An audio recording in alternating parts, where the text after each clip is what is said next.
ಗಾಂಧೀಜಿಗೆ ಅವಮಾನ ಮಾಡಿದ್ರಿ, ನರೇಗಾ ತೆಗೆದಾಕಿದ್ರಿ, ಹೇಳಿ ಆಚೆ ಕಡೆ ಭಾಷಣ ಮಾಡಿ, ನಮ್ದೇನೋ ಅಭ್ಯಂತರ ಇಲ್ಲ. ಇಲ್ಲಿ ಈ ಸದನದಲ್ಲಿ ಬಂದು ನೀವು ಗಾಂಧೀಜಿಗೆ ಅವಮಾನ ಮಾಡಿದ್ರಿ ಅಂತ ಹೆಂಗೆ ಹೇಳ್ತೀರಾ ನೀವು?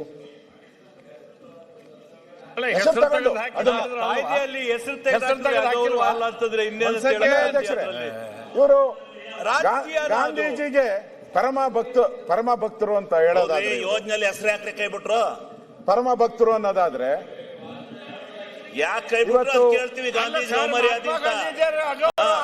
ಏನು ಆ ಲೈಸೆನ್ಸ್ಗಳು ಶಿವಲಿಂಗೇಗೌಡ್ರೆ ಅರ್ಥ ಆಗಲ್ಲ, ಕೂತ್ಕೊಳ್ಳಿ.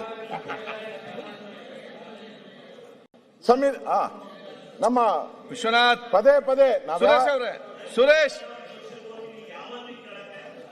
ಯಾವ ಪಕ್ಷಕ್ಕೆ ಅರ್ಥ ಆಗಲ್ಲ ಶಿವಲಿಂಗೇಗೌಡ್ರೆ, ಬೇಕಾದ್ರೂ ಓದ್ತೀನಿ ನಾನು. ಅದು ನನ್ನ ಸ್ವತಂತ್ರ, ನಿಮ್ಗೆ ಅರ್ಥ ಆಗಲ್ಲ. ನಾನು ಎಲ್ಲಿ ಬೇಕಾದ್ರೂ ಓದ್ತೀನಿ. ಇಲ್ಲೆಲ್ಲ ಹರಿಶ್ಚಂದ್ರ ಕೂತಿದ್ದೀರಾ? ಜಾಸ್ತಿ ಮಾತಾಡಿದ್ರೆ ಮಂತ್ರಿ ಕೊಡ್ತಾರೆ. ಈಗ ಸೋಮ್ಯ ಗೌರವದಿಂದ ಇರೋದ್ ಕಲ್ತ್ಕೊಳ್ಳಿ, ಮರ್ಯಾದೆ ಇಟ್ಕೊಂಡು ಇರೋದ್ ಕಲ್ತ್ಕೊಳ್ಳಿ. ಎಂತಾದ್ರಿ ಯಾವ ಪಕ್ಷಕ್ಕೆಲ್ಲ ಓದ್ತೀನಿ, ಕಾನ್ಸ್ಟಿಟ್ಯೂಷನ್ ಅಲ್ಲಿ ಅವಕಾಶ ಇದೆ, ನಾನು ಓದ್ತೀನಿ. ಕಂಪ್ಲೀಟ್ ಮಾಡ್ಲಿ, ನನ್ನ ಇಷ್ಟ. ಮಾತಾಡಿ. ನೀವು ಕಂಟಿನ್ಯೂ ಮಾಡಿ. ನೀವು ಕಾಂಗ್ರೆಸ್ ಹೋದ್ರಿ, ಕೂತ್ಕೊಳ್ತಾರೆ. ಅಲ್ಲ, ಶಿವಲಿಂಗೇಗೌಡರಿಗೆ ಸುಮ್ನಿರ ಅಂತ ಹೇಳಿ ಆಯ್ತಪ್ಪ. ಇವತ್ತು ವಿರೋಧ ಪಕ್ಷದ ನಾಯಕರು ಮಾತಾಡ್ಬೇಕಾರೆ ಈಗ ಮಧ್ಯೆ ಕೂತ್ಕೊಳ್ಳೋರು ಮಾತಾಡ್ತಾರೆ. ಅಲ್ಲ, ಅವ್ರು ಶಿವಲಿಂಗೇಗೌಡರಿಗೆ ನನ್ಗೆ ಗೊತ್ತಿದೆ ಯಾವ ಸಿಚುವೇಶನ್ ಆಗ್ಬೇಕಂತ. ನೀವು ಕೂತ್ಕೊಳ್ಳಿ. ಅಲ್ಲ, ಶಿವಲಿಂಗ ಮಾತಾಡಿ.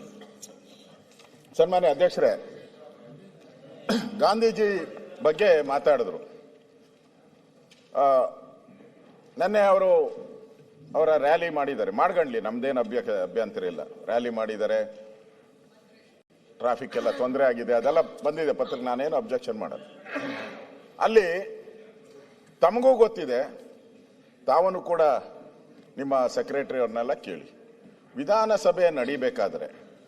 ವಿಧಾನಸಭಾ ಅಧಿವೇಶನ ನಡಿಬೇಕಾದ್ರೆ ಯಾವುದೇ ಘೋಷಣೆಗಳನ್ನ, ಸರ್ಕಾರದ ಘೋಷಣೆಗಳನ್ನ ಮಾಡಬಾರದು ಅಂತ ಹೇಳಿದ್ದಾರೆ.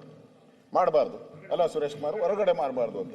ನೆನ್ನೆ ಅವರು ಗಾಂಧಿ ಹೆಸರನ್ನ ನಾವು ಎಲ್ಲ ಗ್ರಾಮ ಪಂಚಾಯತಿಗೂ ಇಡ್ತೀನಿ ಅಂತ ಹೇಳಿದ್ದಾರೆ. ಇದು ಸರಿನಾ ಸುರೇಶ್ ಕುಮಾರ್ ಅವರೇ? ನೀವು ಇಲ್ಲಿ ಹೇಳ್ಬೇಕಾಯ್ತು. ಇದು ಉಲ್ಲಂಘನೆ ಅಲ್ವಾ ಇದು ಸರ್ಕಾರದ್ದು?